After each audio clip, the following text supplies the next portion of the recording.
From offense, defense, and rebounding to everything else in between. This is how Jeremy Sochan compares to Jabari Smith Jr. 16 to go.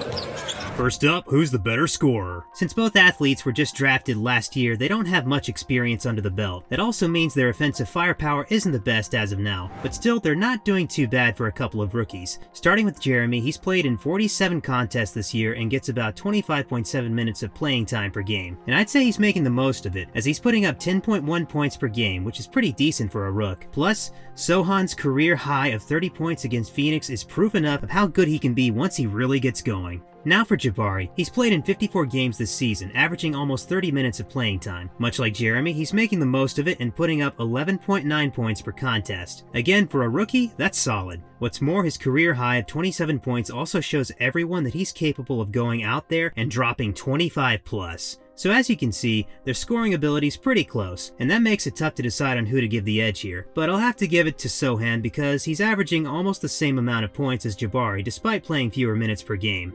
To the rim. Moving on, let me tell you about their efficiency. Having good shooting splits is super important if you want to make a name for yourself in the association. But athletes usually aren't the most efficient in their first year in the league, and that's also the case with Jeremy and Smith. While Sochan actually has a pretty good field goal percentage of 45.4, the rest of his percentages aren't the best. He just cashes in on 26.4% of his shots from downtown, and only sinks 69.3% of his free throws. But his effective field goal percentage of 48.7 is not too shabby, and his true shooting percentage of 51.2 is pretty good too. Also, it's Jeremy's actually brought his free throw percentage up quite a bit as of late thanks to his one-handed free throw, though he's got to keep improving on his shooting splits as his career goes on if he wants to take his game to the next level. Moving on to Jabari. His efficiency from the field's just straight up horrible. He only converts on 4.2 of the 10.9 shots he attempts, giving him a field goal percentage of just 38.8. Smith's a relatively solid three-point shooter as he hits 30.1% of the 5.3 shots he attempts from beyond the arc, but his strong suit's clearly free throw shooting as he's currently making nearly 80% of his shots from the charity stripe. Jabari's effective field goal percentage and true shooting come in at 46.1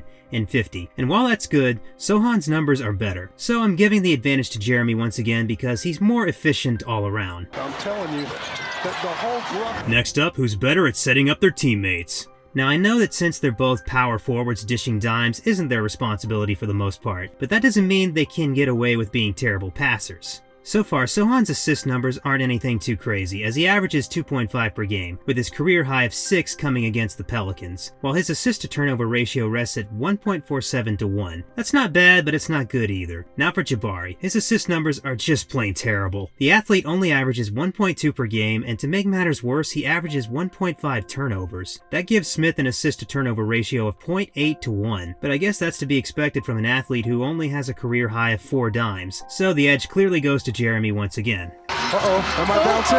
Get in there! Oh my goodness! Following that, let me tell you about their rebounding. Unlike the last category, this is actually one that both players are clearly much better in. Jeremy's a pretty solid rebounder as he grabs nearly 5 a game, of which 1.7 are offensive boards. As for his rebounding percentage, it's at 10.6. Though for a dude who's 6'9", I, along with many others, believe that he needs to be crashing the boards way more. There's no excuse for him to be averaging less than 6 right now. Plus his career high in rebounds is just at 9 right now, so he really needs to get to the double-digit mark at least a couple of times this season if he wants to prove himself even further. Moving on to Smith, he's a fantastic rebounder and it's easily his best skill so far. He's grabbing 7 boards per contest and that includes 1.3 offensive boards, and his rebounding percentage rests at 12.8. But what's really impressive is the fact that he already has a career high of 15 rebounds. What's more, he's already secured double-digit rebounds on 11 separate occasions. Sheesh! He's clearly way better than Sochan when it comes to getting boards, and that's why he gets the edge here.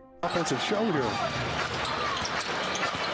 Coming up, what about their defense? You know how the saying goes, defense wins championships? And since both athletes are big men, it's especially important for them to lock their opponents up on D. Unfortunately for Jeremy and the Spurs, he hasn't been able to do that at all. He only averages 0.7 steals and 0.4 blocks, which aren't even close to being impressive. And to make matters worse, Sochan has a terrible defensive rating of 120.7, and having such a bad rating as a big man's just unacceptable. What's more, out of the 11.3 field goals per game that Sochan's opponents attempt on him, he allows them to score 52.3% of the time. Now for Jabari. Much like Jeremy, he's not the best defender. The power forward only averages 0.9 blocks and 0.5 steals and has career highs of 3 in each category. Again, nothing too special. Plus, even his defensive rating's nothing short of horrible. It's currently at 117.8, and for a power forward to have such a terrible rating on defense is worrying, to say the least. Also, much like Jeremy, he allows opponents to score on him quite a bit. Both athletes are still pretty young, and the sky's the limit for both of them. But as things stand, neither of them are even close to being good defenders, so I'll have to call this a tie.